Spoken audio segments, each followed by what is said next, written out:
Sophie, you come from a great pedigree in golf at East Renfrewshire. Your mum and dad both players. Your mum has dominated, if you like, the championship board here for a long time. When you started to get involved in golf, were you reluctant to go around with your mum or pleased to be out joining her?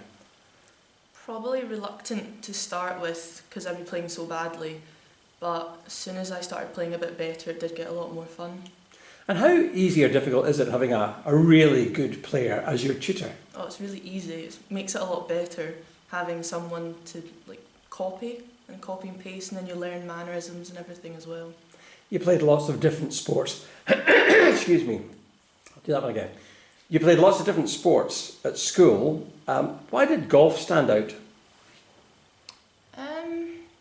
Because not many people were playing it at the same time. Like, no one in my school was really playing it either. It wasn't a school sport as well because it's a different sport than hockey or rugby or anything. But I had all my family playing. I had made friends through other golf, like county girls and West of Scotland girls, and it was different. And if someone said, "Oh, I play golf," then it felt like a bonding kind of experience. And of course, when you were playing with the juniors, it was all boys, and then you. How did that feel as an experience? Awful. Terrifying. It was daunting to turn up and go to the different changing room than everyone else and not know where anyone was, and then coming outside and they're all huddled together and you just have to try break that huddle, but it wasn't very fun. So at what point did you begin to realise, wait a minute, I'm good at this, I can play this well? Probably when I started beating people and winning more and getting older anyway, just experience, because I think when I first joined the team I was maybe fourth youngest, but then the next year I was like second oldest and then oldest straight away with new people joining the junior team here. So I think it was just realising it's going to be the same each week, so I was the one that had to take charge and kind of be the, not role model, but because I was the oldest they probably looked up to me anyway.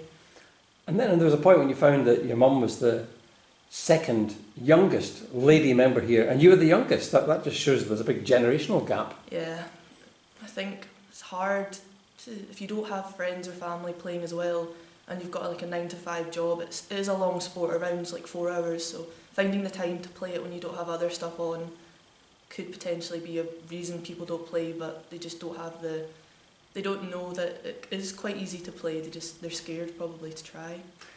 I think that's particularly true of girls too, isn't it? And therefore why it's more difficult to attract girls into the sport. What would you say then to girls and to parents of girls who see some potential that they might well enjoy this sport?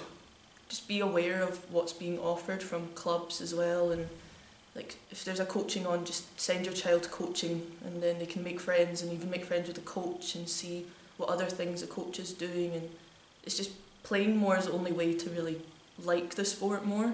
Playing more, getting better, playing more consistently and having fun. You just have to push your child, or child needs to push the parents to take them to all these coaching opportunities. You began to enjoy success. I mean, what have been the highlights of your golf career?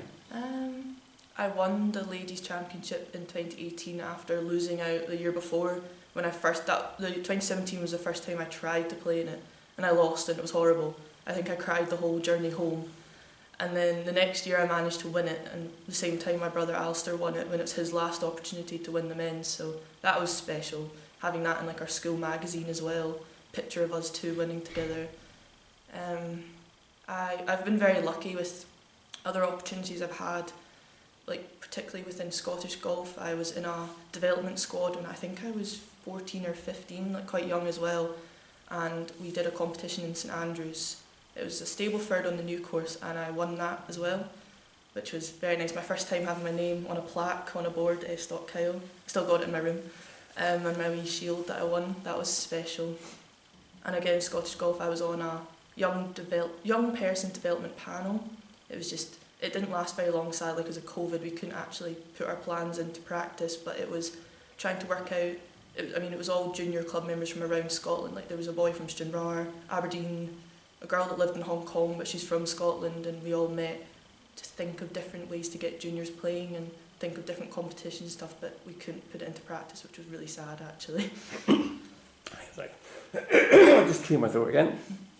So that led you to meet some big names in golf. Yeah, it was Scottish Open at the Renaissance Club. I had some free tickets because I was on the panel, so me, mum, dad and my sister Heather, we all went. And as soon as I arrived, they went, oh, there's someone to interview, do you want to interview? And I was like, no, not okay. And it was Justin Thomas. And I did so badly. I couldn't even speak to him, I couldn't even make eye contact with him. I didn't know till that, like 10 minutes before, that I was even going to talk to him.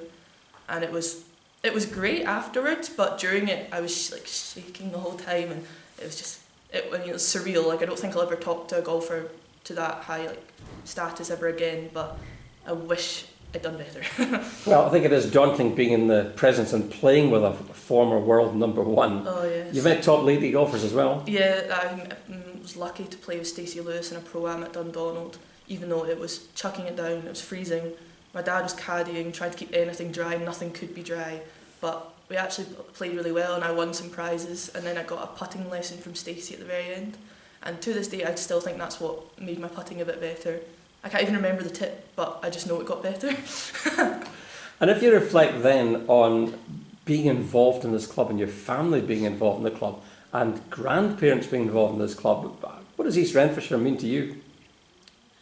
It's just kind of, I think it's like, it's the only sport I still play. Like, I can play other sports like I did in school, but it's only one I kept up with just because, again, family members, like you said, and grandparents all being interested in it. And it's just kind of my like baseline sport and the sport I'm most comfortable with, because I don't know, I'm not the fittest as I was when I was younger, so tennis might be quite hard, swimming might be quite hard, but golf, as long as I play a bit more, it is like my favourite and most comfortable, like I said, sport to play. Sophie, thank you very much indeed. Thank you.